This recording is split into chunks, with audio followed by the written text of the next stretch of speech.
Okay, good evening, everyone, and welcome to another Bhakti Lens podcast. This is the podcast for the College of Vedic Studies, Birmingham, where we try to look at the world through the eyes of Bhakti, or in English we say love and devotion. We are pleased to say that we have reached a nice milestone as the college reaches its 500th student sign-up. We have various courses that seek to unlock esoteric truths found in books like the Bhagavad Gita, Srimad Bhagavatam. We also have courses on Sanskrit and Dharma. So please have a look at our website, have a look at our page, and if you're interested, sign up to one of the courses. As for tonight, we really do have a treat. We have with us Dr. Edith Best, who is known within the Bhakti community as Mother Urmila. Mother Urmila is super qualified to talk about Bhakti, especially the field of education. She has a PhD in educational leadership. She is an editor, an advisor, a lecturer, former head teacher, as well as an author, and much more. And on a personal note from me, Mother Urmila has inspired me time and time again with her classes, allowing me to really understand and practically apply the teachings of Bhakti, or love and devotion. And so without any further delay, I'm very happy to welcome you, Mother Urmila Devi Dasi. Welcome to the College of Vedic Studies, Birmingham, the Bhakti Lens. How are you? I'm doing fine, thank you. Yeah. Nice to be here. Yeah, brilliant. So you're broadcasting from America, right? Correct. That's good. Okay, so yeah, it's a bit late here, so it's like a 9 o'clock evening in the UK. It's in the afternoon for you, is it, over there? Yes, it's 4 in the afternoon. Okay, brilliant. So what we wanted to do is kind of go through like how you came into Bhakti, and then go on to some of your work, your literary work, and talk about some projects that you're working on as we go. Is that okay? Sure, that's fine. So I wanted to just dive straight in. Mayapur is behind the scenes. Mayapur, if you could just throw up a picture. So I wanted to start with this interesting picture. It's one I just lifted off your Facebook, which is of you as a teenager. And I heard an interesting story that while you were in your teens, you heard a devotional song. Is that right? Do you want to expand on that story where you heard a song and then you wanted to know more about it? If you could expand on that, would be great. Sure, I could. But my first contact with Bhakti was before that. Okay. So how do you want me to go before that? No, go before that. Yeah, sure. All right. Well, my first contact with Bhakti was actually when I was 12. Okay. This picture was taken when I was 13. And I was visiting my sister and her family in New York City on the Lower East Side. They lived a couple blocks away from the first temple of the Hare Krishna movement at 26 2nd Avenue. And Srila Prabhupada had recorded a record album, which some of you may not have any idea what that is. But anyway, it was a record album, and it was called the Happening Album. On one side was Srila Prabhupada chanting Hare Krishna. On the other side, Prabhupada was chanting the Guru Vastika. And the gentleman who had created that record album wanted to sell it. He had a store called the Krishna Store, where he sold clothes and posters and things like that from India. And he would play the record constantly, so people would buy it. And I used to walk around the Lower East Side while I visited my sister, and I would always go in that shop, and I would listen to this recording of Srila Prabhupada chanting. So this was my first contact with Bhakti and devotees of Bhakti. And it was a couple years after that, so about a year after this photograph was taken, that I used to listen to the radio every morning. And all of a sudden I heard this song. It's a song that we play in all of our Hare Krishna temples, right? Maybe, I don't know, maybe you could even play a snippet of it. It's the one that George Harrison produced, where Yamuna was singing. It was the Brahma Samhita. And I heard this. And, on the radio, sometimes they announce a song before they play it, and sometimes they announce it after they play it. Yeah. And when I turned on the radio, the song had already started, and they never announced it. They must have announced it before I turned on the radio. I was completely enchanted. I was like, what is that song? I was thinking about it, every waking minute. And I started listening to the radio compulsively, hoping that they would play it again and that I would get to hear what it was. And finally, I heard it again and I wrote it down, the Radha Krishna temple. I was just so, I don't know, it was just like being pulled in. And then I ended up having a dream that I was in this huge record store in New York City, probably one of the biggest record shops in the world at that time, and that I owned every record in that shop except that one. And in my dream, I was frantically looking for this record. And I woke up wide awake at about 2 a.m. and I wrote down this dream. I later found that, some years later, when I actually moved into the ashram, I found that I had this dream. I actually went to the record store and I asked for that album. And they had to go to a warehouse to get it. It wasn't in their main shop. And, I remember bringing it home, and inside the outside cover was a photograph of Radha London Ishwara. So those were the first Hare Krishna ISKCON deities I ever saw, was on the cover of that album. On the back cover was this smiling picture of Srila Prabhupada. And inside also were 2 paintings, one of Radha Krishna, one of what's called Srinathji. These are the same paintings that appeared on the original 2-volume set of the Krishna book. So I took those and I put them on my wall. I didn't know what they were or anything. And there was an explanation of philosophy also inside the album. It was an album that had a cover that folded in half, and inside there was reading material. So I read it, but I didn't understand it at all. I was like, what are they talking about? But I took out the pictures and put them up. And I used to listen to it frequently. And it was those pictures from that record that ended up bringing me to a Hare Krishna temple. So what upbringing did your household have a certain faith, or?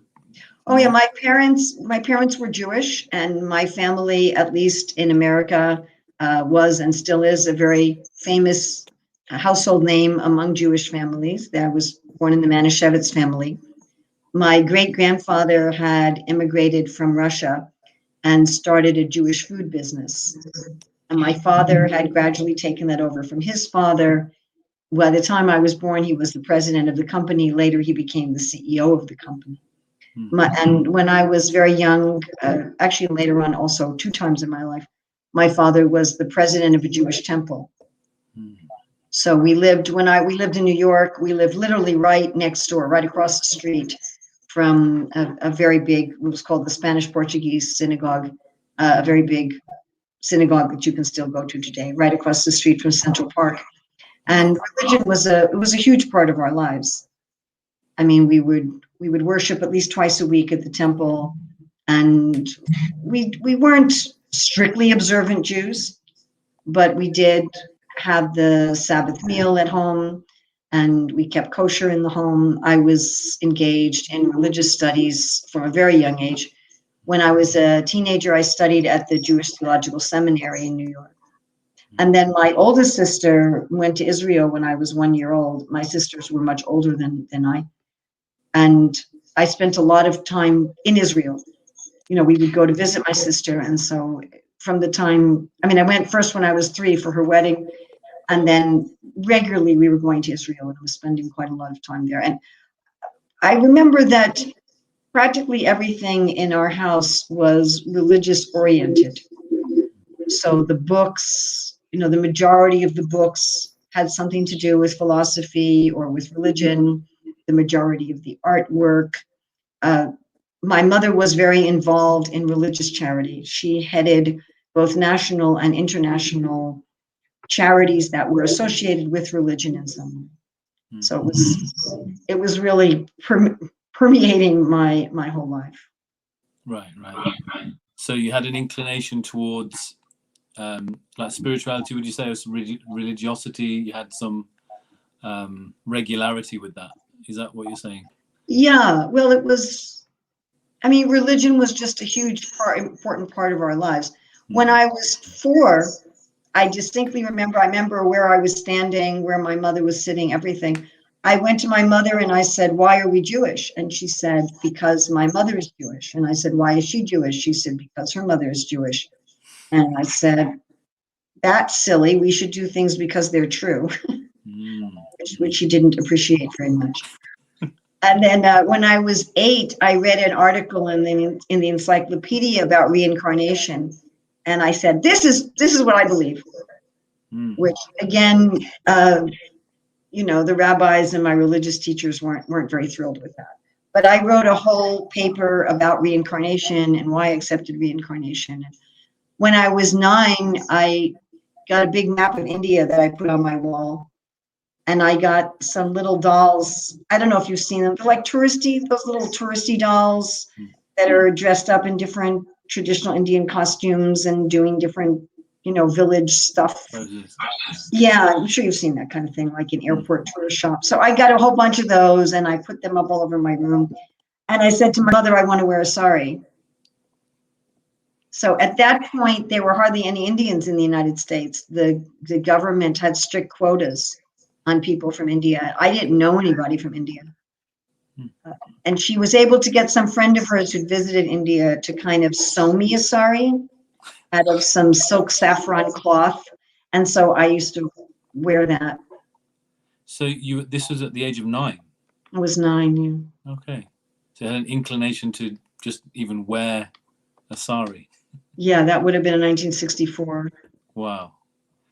Yeah, so this is I suppose, Michael, if you're watching, if we could share some of the pictures of Mother Urmila through the years, because Urmila Devi, you've not just thrown a sari on now, you just explained you were 9 years old, but this inclination was there. And then, so... Now, that was right after I moved into the ashram. That was a passport picture when I was 18. Oh, this is a passport picture? It's a passport picture taken when I was 18, yeah. Oh, wow. That's now, fully fledged. It's funny with this one. See, we didn't have real saris in those days in ISKCON. Hardly anyone had real saris. That was just a piece of cloth. And you see how it's connected over there? We used to, it was very heavy cloth. And we would pin the cloth over our head like this. Okay. Keep it on.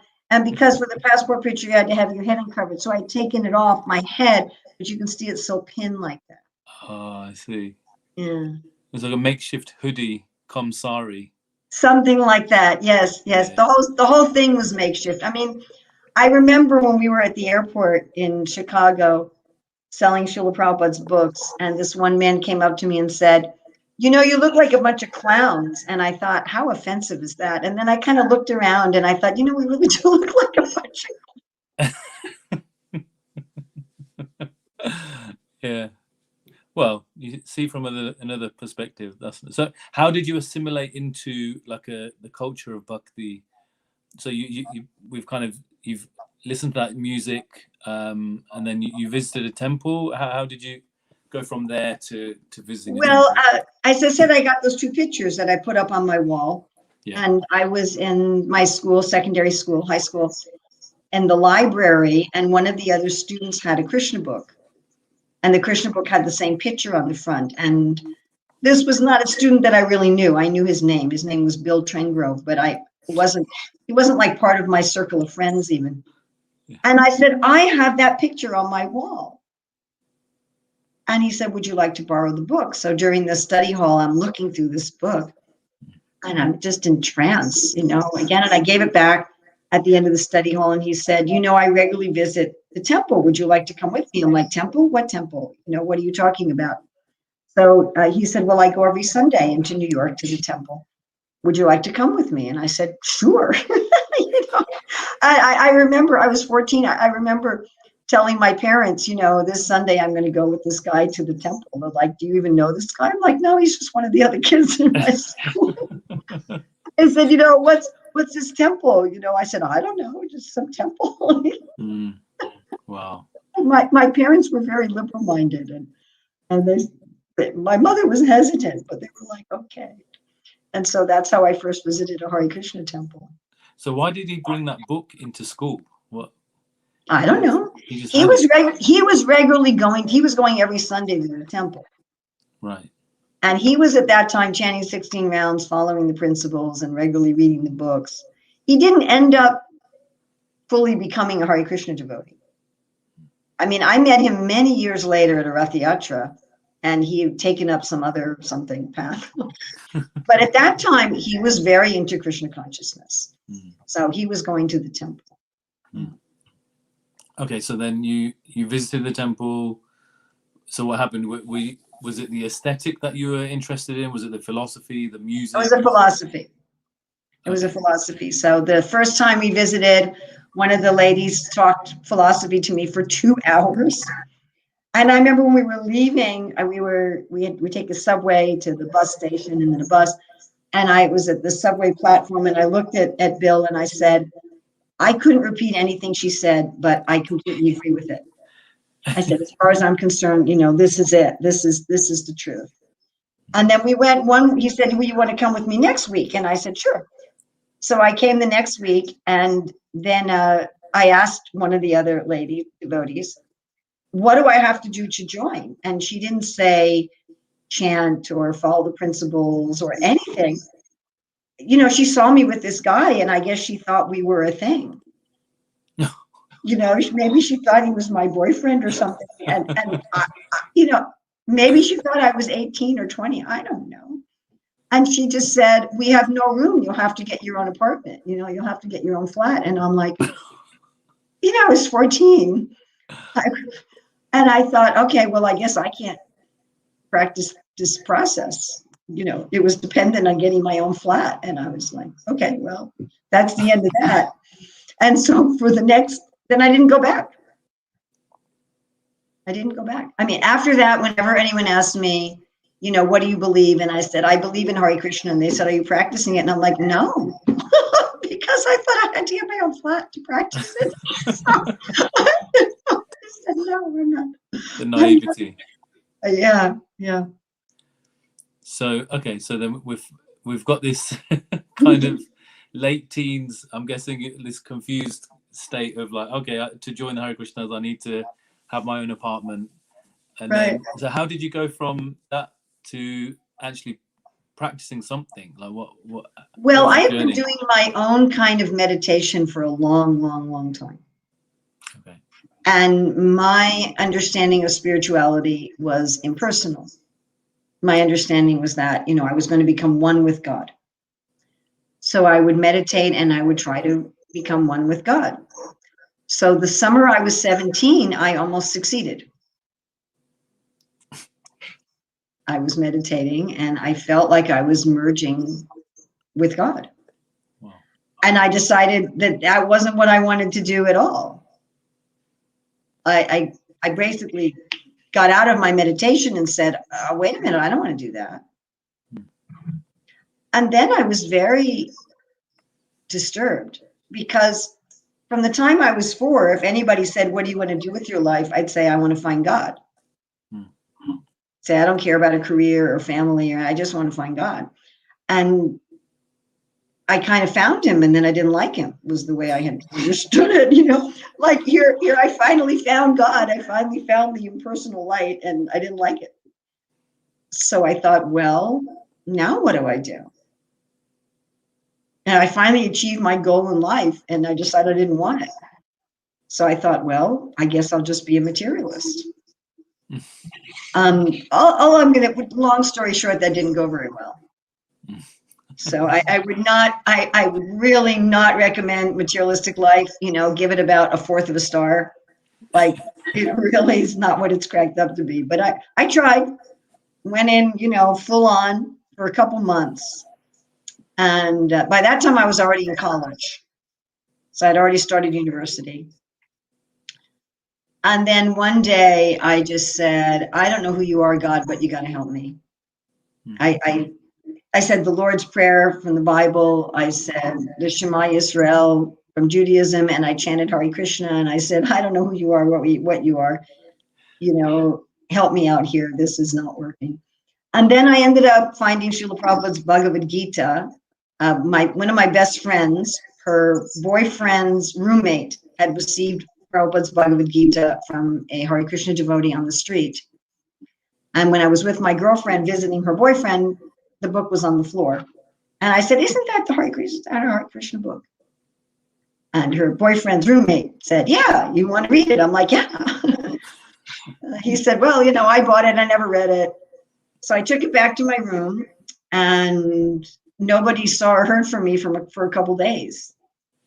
I didn't go to my classes. I didn't go to meals. I don't think I slept.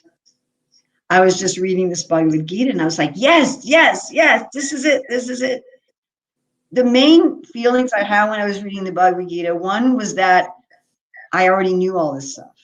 I felt like someone had taken things that I knew but had never been able to express and put them in a book. And that to me was mystical. It was like only God could do this.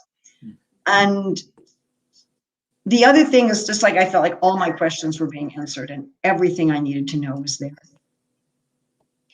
So then I decided that I wanted to find a way to join the Hare Krishna movement. So we're going to go back to that record album. So the university I was in had a program where everyone had to work at a job in January and February. Okay. It could be a paid or volunteer job, but you had to work at a job. So the university closed down and everybody had to get a job. Okay.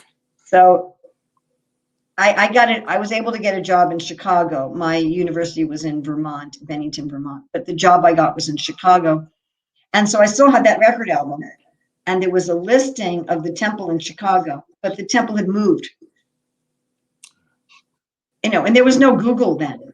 Like you couldn't, no one's going to understand this unless they're my age. But if you wanted to find a place, you had to call the operator for that area code. Okay. And the operator could only look up places in that area code. Okay. So the temple had moved to the suburbs. And I called the area code for Chicago, and they said, she said, we have a Mr. Radha Krishna. That was it, And so I just thought, I guess the temple's closed. So while I was working, I was a tour guide in a museum. I would chant the Ishopanishad every day from the record album. So I'd sit at work. I didn't so much chant Hare Krishna because there was no explanation of the mantra. And I didn't want to chant something I didn't understand. So I would chant the Ishopanishad. And, I was there for 2 months. After 6 weeks, I ran into a brahmachari on the train. Turned out the temple was 2 blocks from me. No way. It's 2 blocks away. And so I went to the temple. I had been staying with a friend, and I went to the temple, and I said, can I stay here? Now, I was only 17, so technically they shouldn't have let me do that. But anyway, they did. And the temple president just said, we wake up early, we follow these principles. And I'm like, yeah, that's what I want to do. And so, yeah, that was, if I go back a little bit, this was a time, although I was chanting and I wanted to find the temple, you're in university and you're thinking, what do I want to do with my life? So I'm riding the train to work every morning at 6 o'clock. And everyone on the train looked like they would rather be someplace else other than going to work. They were all like, yeah. And people today complain about everybody on their phones, but everybody was on their newspapers. It was the same thing.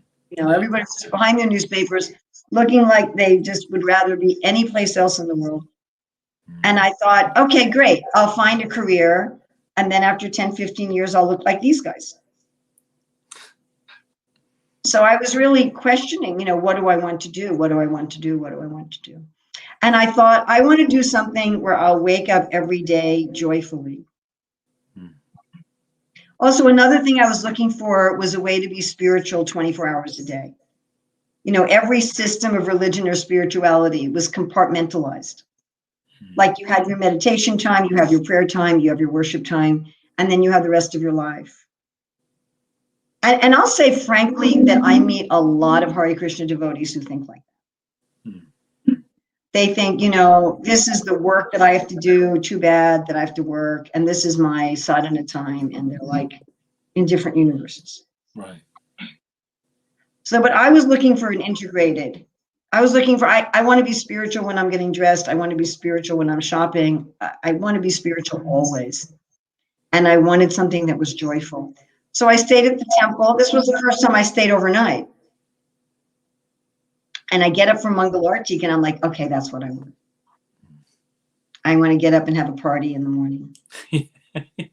So, bang the drums at 4:35 in the morning. Bang the drums at 4:30 in the morning, yeah. So I'm going to just reflect back a few things. So you had this experience where you're almost entering like a void that is this impersonal idea. It wasn't a void, it was... Or a light. Yeah. Yeah.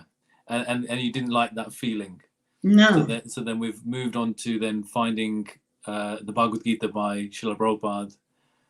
And you just kind of, no one saw you for a few days. You just immersed yourself in studying that.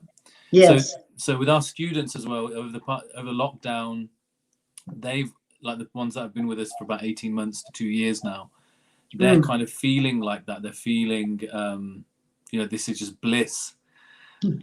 And so what would your advice be for the new students that are just signing up, but they're just about to crack open the Bhagavad Gita? How should they, because it's quite heavy, like they look at it, they see how thick it is, they see, where do I start? Am I going to understand it? What advice would you have for someone who's just going to crack open the Bhagavad Gita? What would you say? Well, this is going to sound really funny, but I produced a book to help you understand the Bhagavad Gita. Okay. So you can check it out. What's it called? It's called Illustrated Introduction. Bhagavad Gita Illustrated Introduction. It's on Amazon. It's on Amazon. Okay. Our magic tech guy in the background might be able to just Google that and put a little link in there. I do have some pictures of some books that I actually have of yours, which we'll share as well. But so you've got an illustrated. But I would suggest some kind of, so I've written a very simplified study guide it's really for ages 5 to 95. If any of your students are 96, they're not allowed to buy it, but anybody else. And it has a page of background, it shows the family tree, and a page that describes the background. It has some of the key verses to memorize. And in the back, it has summaries of all the chapters and then questions and answers. So it's a very, very simple study guide. Another really nice study guide to the Bhagavad Gita was written by H.G. Goswami. And I would also highly recommend his book, where he summarizes the themes of the Bhagavad Gita. Yes. I do have that book. Yeah, I've read it. It's nice. It's like I describe it as like a pivot table where you've got one theme and he's drawn out all of the areas where that theme comes up. Right, it's like a thematic version. It was really, really well done. Yeah, I enjoyed reading that one. Okay, so and the other thing is join a class. Right. Join a class. There's a lot of classes that discuss the Bhagavad Gita, and it's wise to get a view of the Bhagavad Gita, just the verses, and understand how they fit together, as well as going deeply into the purpose. So you want to kind of do both. You want to overview the verses, get a sense of what Krishna's saying with the holistic viewpoint, and then you also go deep verse by verse. Okay, I'll just reflect that back. So we've got get study guides, get Urmila Mataji's study guide, get as many study guides as you can that are Bhakti oriented, and then get a macroscopic view, like an overall view, holistic view, by just looking at the verses, so that you get an idea of the conversation. That would be a great start. Actually, that really helped me. So that's that you reminded me of that. And then that was one of the things that really turned my own study around once I did that. Okay. I mean, I'd read the Bhagavad Gita so many times, and when I said, okay, I'm going to also just look at the verses, just go through the verses. I mean, another thing is you can get audiobooks like that. Okay, I just sent you in WhatsApp a link to our study guide. You can also get audiobooks that have just going through the verses, and you can get audiobooks of reading the whole Bhagavad Gita. So I've also found that extremely helpful. Okay, I've just put that link. That link will come up on the screen there. Okay, that's good. So what will people gain from, say they've got the Bhagavad Gita? Because what we do is we send out the Bhagavad Gita to our students. So what about the people who they've just got it on the side? What are they going to gain from Bhagavad Gita? Like, sometimes there's that fear of, like, am I going to understand it? But there needs to be some kind of goal. Like, what are they going to get from? Well, the Bhagavad Gita is kind of a magical book. I don't know if you ever really understand it completely, which is the beauty of it. Just like some people want to watch a movie 10 times, to find all the... You can read the Bhagavad Gita 10,000 times, 100,000 times, and every time you're going to find some new jewel and some new whoa and some new insight. It's not just a book. You're in a conversation with God when you're reading the Bhagavad Gita, and it's unlimitedly broad and deep and sweet. At the same time, even one reading, you can get a basic idea of so many things. Now, what are you going to get out of the Bhagavad Gita? Well, you'll learn how to live your life with a thrill at every moment. You'll learn how to live your life always in truth, not being affected by the ups and downs of the world. You'll learn how to spiritualize your livelihood. That's one of the main messages that Krishna is giving to Arjuna. How do you have your work in the world connect you spiritually? How do you move through the world as a spiritual person? You'll learn who you really are. That's interesting. You said you spiritualize your livelihood. Yes. Could you expand on that?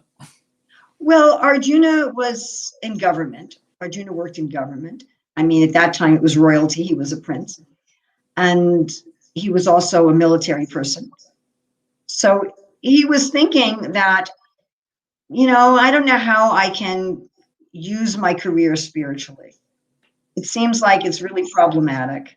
And if I want to be a spiritual person, I have to walk away from my career. I have to walk away from my livelihood.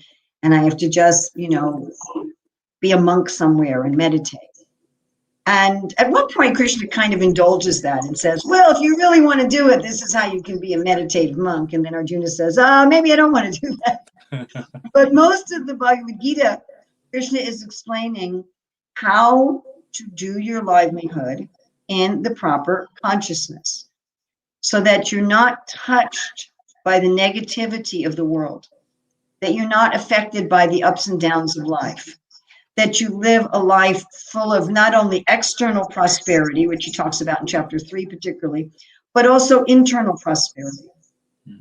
How you feel that you gained the greatest thing and there's nothing greater to gain. How you see your real self and you relish and rejoice in the self. You figure out what your nature is, what your abilities are, what your propensities are, and you see how that fits into the plan of the Supreme and how that fits into the plan of the whole, and how you can maintain your identity as a detached spiritual being, and at the same time see who you perfectly are in this world, how you fit into the plan of the universe in this world, such that you can add to the glory and beauty of this world while awakening your real inner self to enlightenment. Sounds good. It is. Well, I hope that has inspired someone to crack open that Bhagavad Gita that is sitting on their shelf. That's really nice. So yeah, we learn about ourselves, and yeah, that's spiritualizing your livelihood. That's a really interesting concept, because that's that compartmentalizing that you were talking about. Like, we have, this is my religiosity or my spirituality. This is over here. That happens at this time or on this day, That's and then right. I go to work. It's like That's we kind of go. It's like they have a pie, and this piece is my spirituality. This is my family. This is my work. This is my entertainment. This is my health. And they're just little pieces there. And again, I see a lot of bhakti practitioners even think this way. They think the main thing of bhakti is learn how to chant Hare Krishna, learn how to offer your vegetarian food to Krishna, learn how to read the scriptures. And, oh, it's too bad you have to work. What a shame. If you were really spiritual, you'd give everything up. But that's not the message of the Bhagavad Gita at all. That was Arjuna's misunderstanding. That was exactly Arjuna's misunderstanding. And over again, Krishna's like, Mama nusmam yujacha. Think of me while you're doing your duty. Be in transcendental consciousness while you're doing your work in the world. Very nice. You could say justifiably that the Bhagavad Gita is a treatise on yoga. And you could also say justifiably that the Bhagavad Gita is a treatise on love. And you could say justifiably that the Bhagavad Gita is a treatise on spiritualizing your career. And some other things as well. And that'd all be correct. They would all be correct. Wow. So can we move on to how you got into education, like being a head teacher and so on? I had and so kids, forth? Okay. is the simple answer. I got married, I had kids, and people used to ask me to watch their kids. And then I was asked to watch a whole bunch of kids. And I hadn't the foggiest notion of what to do with them. What do I do with all these kids that I'm watching? Yeah. When our first child was like 2. So would you also watch my kid? Would you watch my kid? And pretty soon I had, like 10 kids I was watching, and like, what do I do with these kids? So very fortunately, after I had our second kid, I met this devotee, God's sister, Jyotirmayi, and she said, this is what you do with them. She gave me a curriculum, and she trained me, she became my mentor. And at that time, we were running a preschool. Her son and our daughter, my second child, were only about 1 year old. And we started a preschool for children age 1 to 2.5. And you think, how much can you do with kids that age? But we did a lot. I mean, we had a great time. And I found that I loved it. And I found that her mentorship awakened in me something that had been there my whole life. That I'd always been a teacher. I was kind of wired to be a teacher, but I didn't know it. I mean, there's all these stories, fiction and nonfiction, about the person who has some mentor or some teacher that wakes them up to their real identity and their real vocation, right? Isn't that kind of a popular theme? Right? Yeah. Yeah, in books and movies and like that. You just meet that right person who just says, you have ability in this. And they're like, really? I do? And they're like, oh, wow, I do. So it was like that. It was very much like that. And then I gradually got into academic teaching. And then I had left my university study to move in the ashram. I finished my university study, and then I went on to graduate school. But yeah, it started because I had my own kids, basically. And I wanted them to have a good education. And it just kind of expanded to where we ended up we started a school. My husband and I started a school in Detroit, and then we started a school in North Carolina. So how old is your eldest child then now? He's 46. 46. So backstage, can you just share the learn to read books and the pictures of that? So just for anyone watching, I also have purchased these learn to read. It's just like a program, right? It's just like a series of books. It's a whole literacy program, yes, to teach children how to read English. So you've gone from, let's say, 40 odd years ago, not knowing what to do, but you guided and mentored, and out from you came this teacher. But you've now created this beautiful set of books, these products here with the talking pen. Do you want to talk about this? Well, this was a project actually started in London. By that time I already had my PhD in education, and I already had 30 years of teaching children that I had done. But I went to the Institute of Education in London, and I was able to get training there from the top literacy experts literally in the world. And they trained me in because I'd been teaching kids to read, but I hadn't developed a curriculum. to teach kids to read. So they guided me in developing this curriculum. They were a great help, and they guided me initially and then ongoing. I ended up then working in New Zealand, and I got to work under the mentorship of Beverly Randall, who was the chief literacy writer for Nelson Thorne's publishing. She had written over 800 children's books to teach children how to read. And so she was also very much guiding me through the process, as well as one member of our Bhakti community, Dwarka Puri, who was a leading literacy expert in New Zealand. And there's a lot of unique features about these books. One unique feature is that there's audio integrated into the physical pages, so that when you touch the pages talk, and they talk in 25 languages. So you can hear the story in English and Russian, you know, in Hindi and Bengali.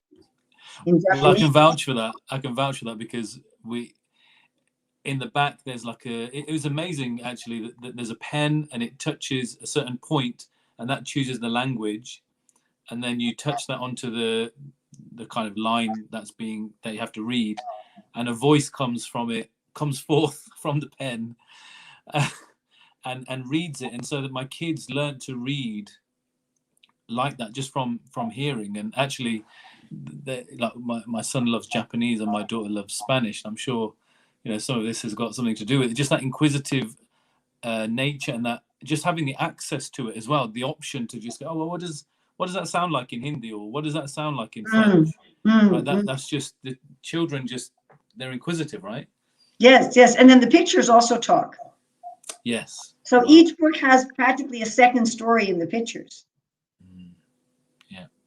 So we had that, and then we have corresponding activity books. And there's so many unique features about this program. One, for anybody who knows anything about education and pedagogy, they combine phonics with whole language learning. And I had been told that was impossible. Everyone said, you're not going to be the phonics people and the whole language people hate each other. You know, like the Protestants and the Catholics in Northern Ireland, you know, like they just hate each other. They don't want to be in the same room with each other. And they say, you know, only phonics, only whole language. So I said, well, why not use both? And then I also use two phonics systems, one called synthetic phonic and one whole word analytic phonics. So I was also combining two phonics systems that are normally at war with each other. And it was coordinated to the UK government system, letters and sounds. So any school in the UK that was using the mandated letters and sounds would have everything coordinated. In addition, it was coordinated with the United States system of whole language called Fountas and Pinnell.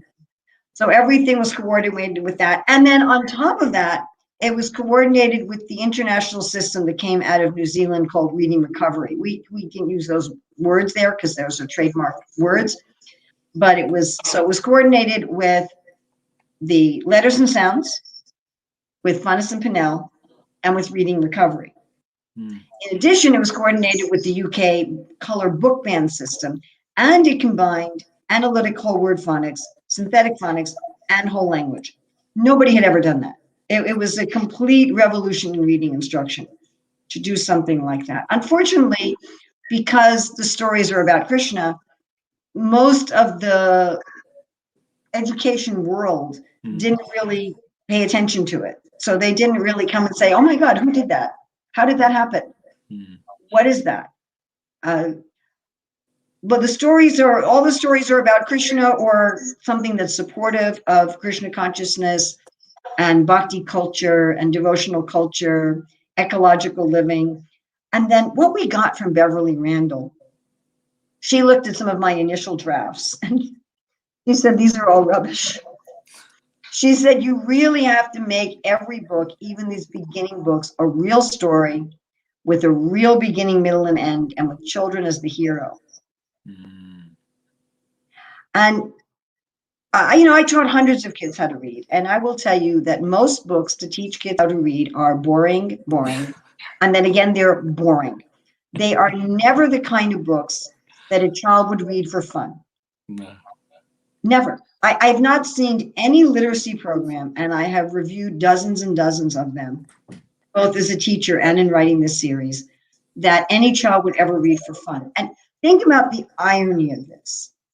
So here you want to teach a child to read, but you're giving them material to read that is extremely boring. So we had, Krishna is naturally attractive. Any story about Krishna is naturally attractive. And thank you, Beverly Randall. It had a real plot. And then because, I hope you excuse my enthusiasm here, because we had combined a whole language approach with phonics, because we had used phonics, the books were systematic in the way a child would learn a language. English language is very difficult to learn. Yeah.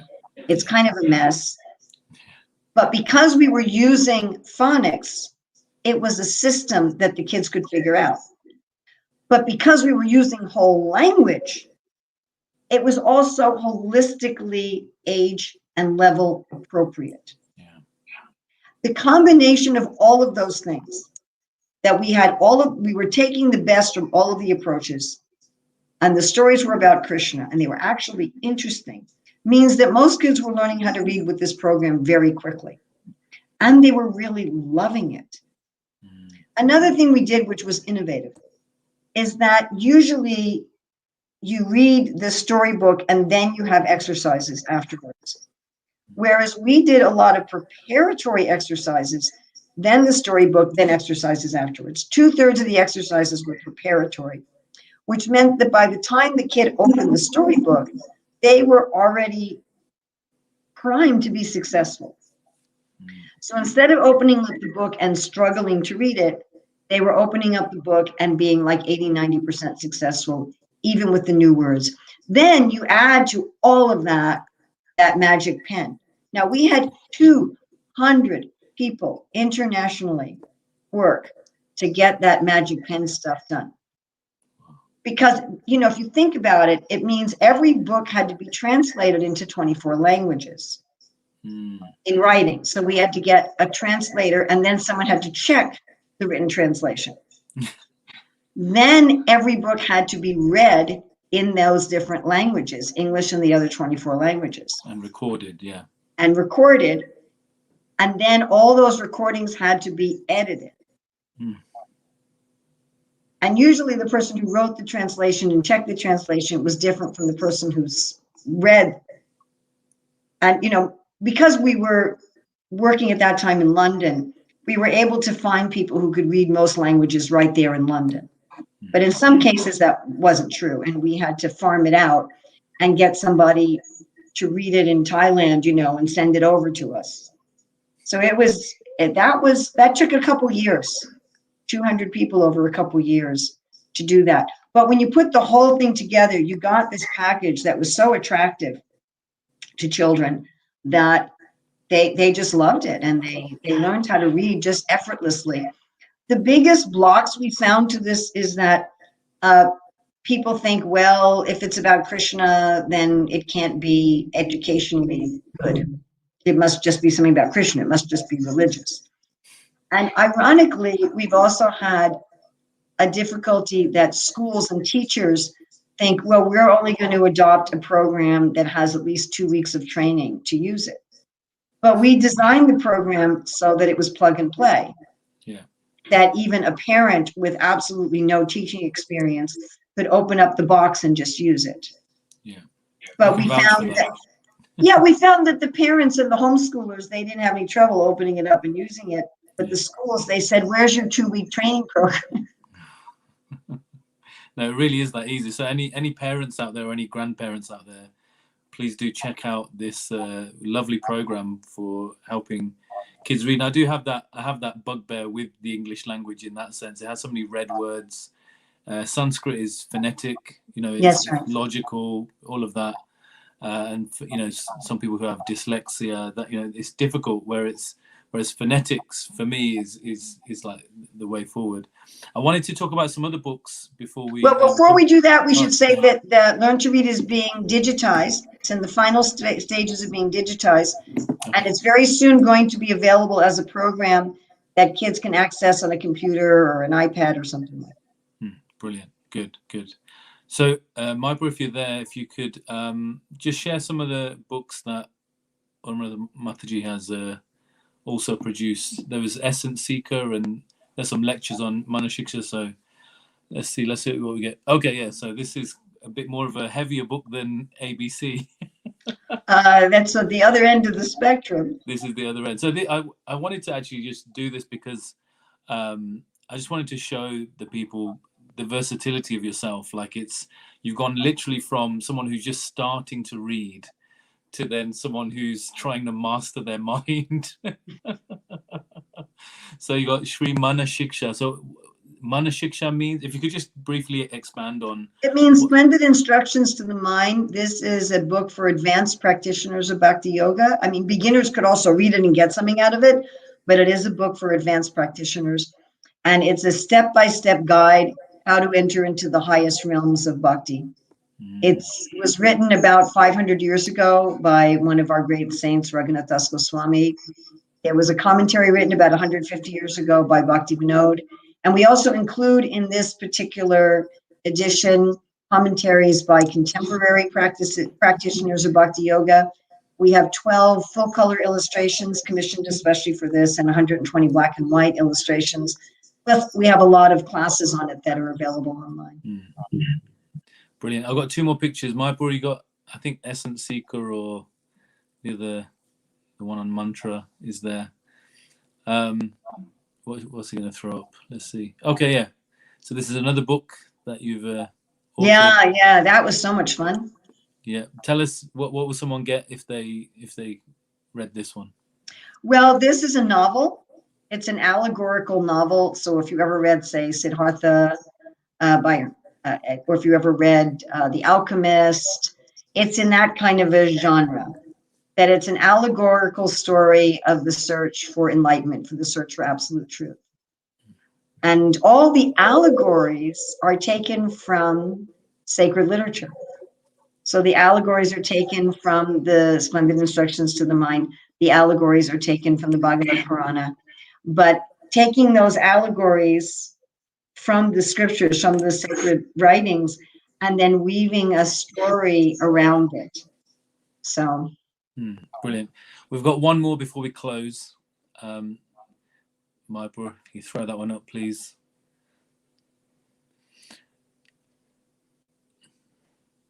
So, yeah, the great mantra for mystic meditation. This is a very simple, short, about 100-page guide to chanting Hare Krishna, how to chant effectively.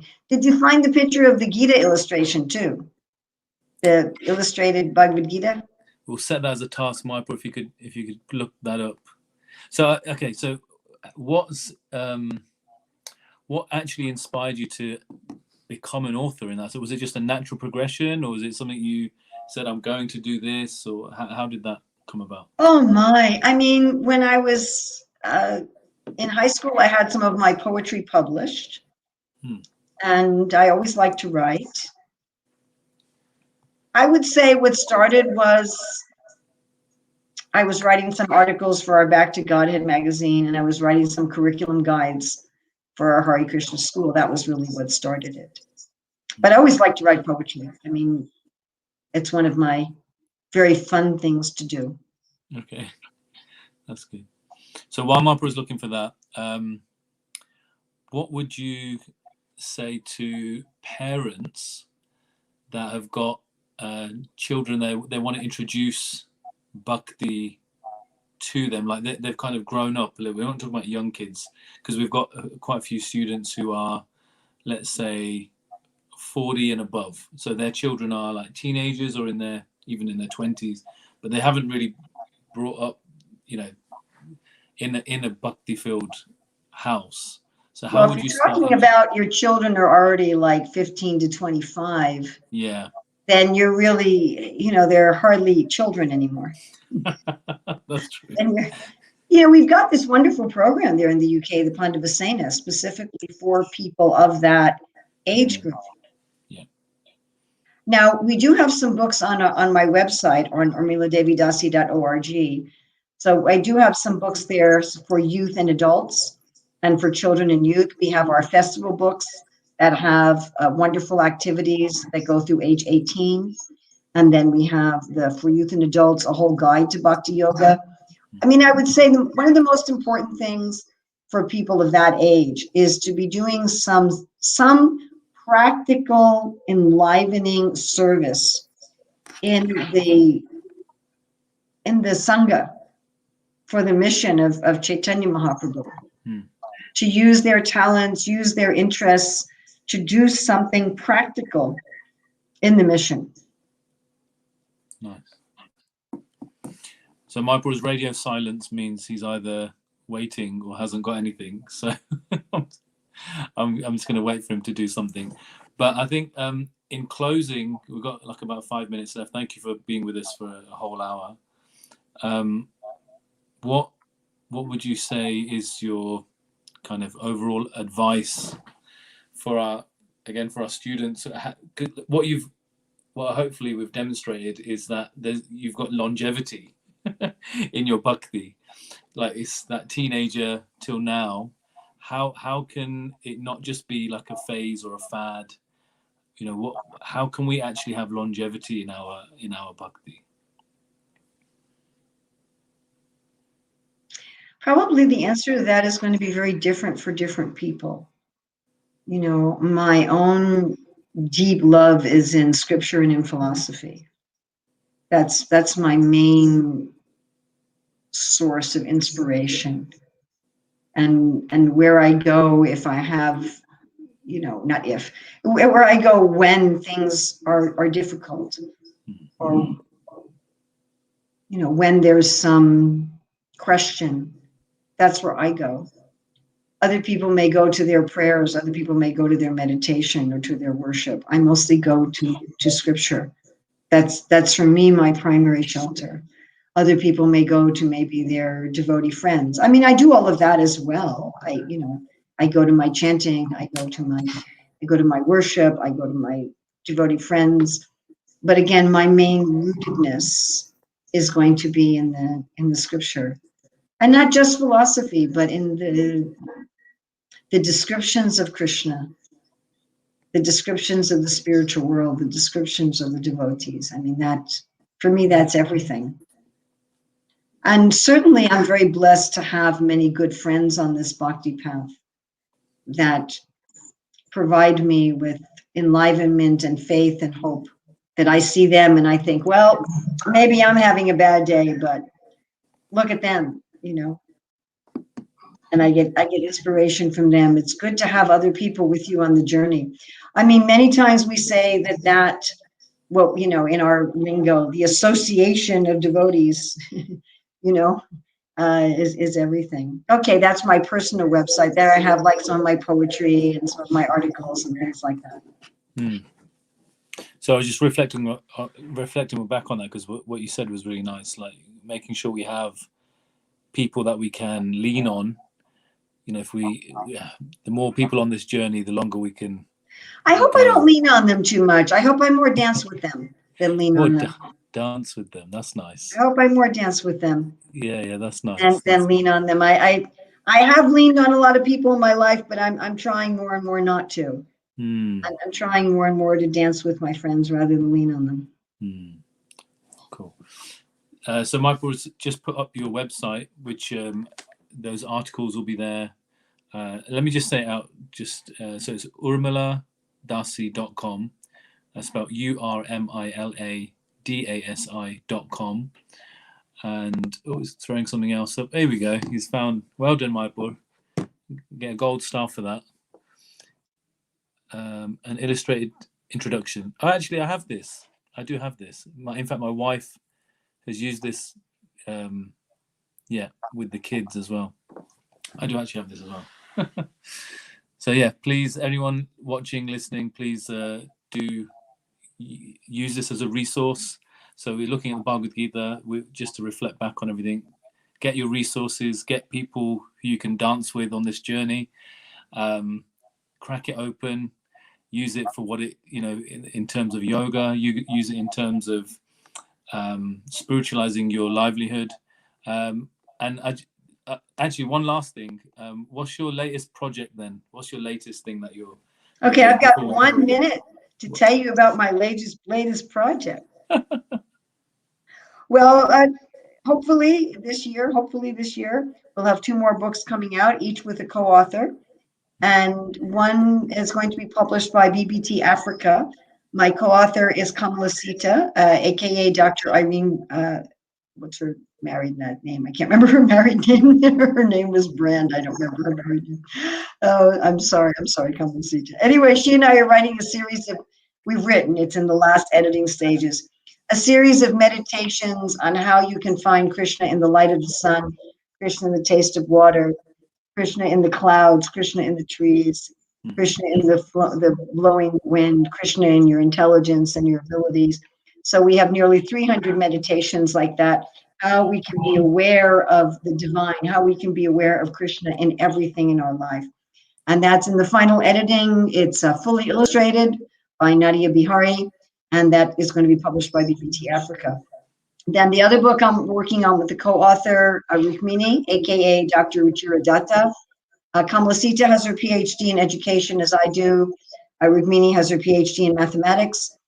And that book is also now, it's going to be ready in a few days to send to our test readers. Wow. That's called Career Dharma, the Natural Art of Work.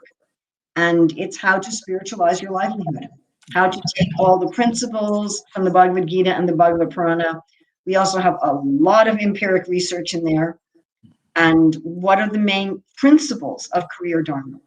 So matching your propensity to your career, regular connection with the divine. I mean, we have a list of principles. And we looked at that on an individual level. Then we also looked at that from a societal level.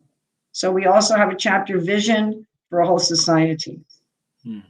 And then we have something called Mathematical Eco-Sociology, where we're proposing how to have sustainable, regenerative business models in the world, where we actually transform ordinary life. So both these books are about transforming ordinary life.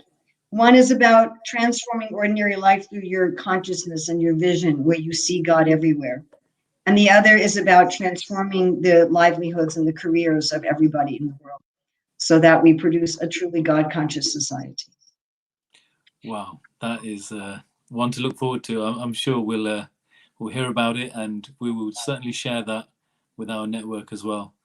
So that's taken us to the hour. I feel like I've rushed you at the end, so we're going to have to get you on for another podcast in the future. After those books are published, you can get me back on and we'll talk about that. Yeah, brilliant. It sounds fascinating, just the meditations themselves, and then also spiritualizing your livelihood and everything you just said about sustainable, what did you say? Reproducible, sustainable?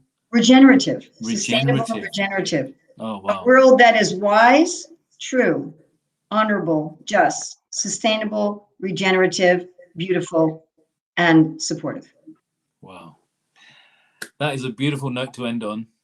Thank you so much for being with us. And thank you for having me. Time. Thank you. And we'll see you again soon, I'm sure. Thank you. Hare Krishna. Hare Krishna.